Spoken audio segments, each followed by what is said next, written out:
Cross piece வச்சு எப்படி neck தைக்கலாம் அப்படின்னு பார்க்கலாம். கிராஸ் பீஸை ஃபுல்லாமே கட் பண்ணி நான் ஜாயின் பண்ணி வச்சுட்டேன். ஜாயின் பண்ணதுக்கப்புறமா நம்ம முன்பக்க கழுத்தில் வச்சு நம்ம இந்த மாதிரி 4 இன்ச்சு இடைவெளி விட்டு தைச்சிட்டு வரணும். தைச்சிட்டு வரும்போது இந்த வளைவான இடம்லாம் வரும்போது பார்த்திங்கன்னா கொஞ்சம் இந்த மாதிரி லூஸ் விட்டு தான் நம்ம தைக்கணும். நம்ம இழுத்து பிடிச்சி தைச்சோம் அப்படின்னா அந்த ரவுண்ட் ஷேப் வந்து கரெக்டாக வராது. இந்த மாதிரி துணியை கொஞ்சம் லூஸாக விட்டு நம்ம வந்து தைச்சிட்டு வரணும். அதே மாதிரியே வந்து ரவுண்டு எங்கெல்லாம் வளைவுலாம் திரும்புதோ அந்த வளைவு எல்லாத்துலேயுமே நம்ம தைக்கும்போது லூஸ் விட்டு தைக்கணும். இப்போ நம்ம இது ஸ்ட்ரைட்டாக இருக்கிறதுனால இங்கே நம்ம லூஸ் விட வேண்டிய அவசியம் இல்லை. இப்படியே நேராக வந்து தைச்சிக்கலாம். இதுவே வளைவு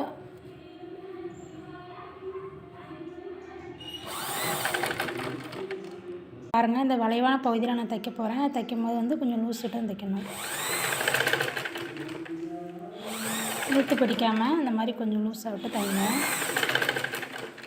கிராஸ் பீஸ் தைக்கும்போது 1 இன்ச்சு நம்ம நிறுத்தி தைக்கணும்.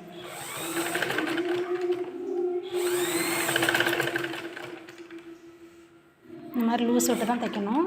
இந்த மாதிரி ஃபுல்லாக தைச்சிட்டு காட்டுறேன். தைச்சிட்டேன். இப்போ வளைவான இடத்துலலாம் நம்ம கிராஸாக அந்த மாதிரி கட் கொடுக்கணும். தையலில் விழாத மாதிரி நம்ம கட் கொடுக்கணும். வளைவான பகுதியிலலாம் கட் பண்ணிட்டேன். இப்போ வந்து இதை நம்ம உள்பக்கமாக திருப்பிட்டு இந்த துணியை உள்ளே மடக்கி விட்டுட்டு இதையும் உள்ளே இப்படி ஃபுல்லாக திருப்பிட்டு இந்த ஓரத்தில் வந்து தையல் போட்டு வரணும். தச்சாச்சு. பின்னாடி திருப்பி பார்த்தோன்னா எக்ஸ்ட்ரா வந்து துணி கொஞ்சம் இருக்கும்.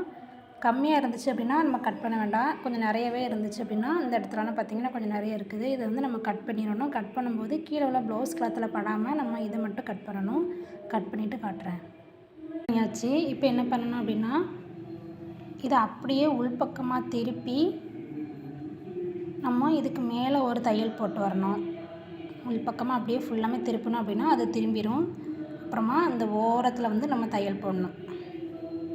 அந்த ஓரத்தில் தையல் போட்டோமா இதுக்கப்புறமா இந்த சைடு ஒரு 4 இன்ச்சு தள்ளி நம்ம ஒரு தையல் போட்டோம் அப்படின்னா கிராஸ் பீஸ் வந்து தைச்சி முடிச்சாச்சு.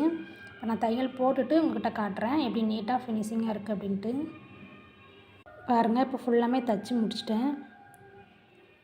எவ்வளோ நீட்டாக ஃபினிஷிங்காக வந்திருக்கு அப்படின்ட்டு பாருங்கள். அது மாதிரி உள்பக்கம் நமக்கு நல்லா ஃபினிஷிங்காக இருக்கும். இந்த மெத்தடில் நீங்களும் தைச்சி பாருங்கள். இந்த வீடியோ பிடிச்சிருந்துச்சு அப்படின்னா லைக் பண்ணிவிட்டு சப்ஸ்கிரைப் பண்ணுங்கள். தேங்க்யூ.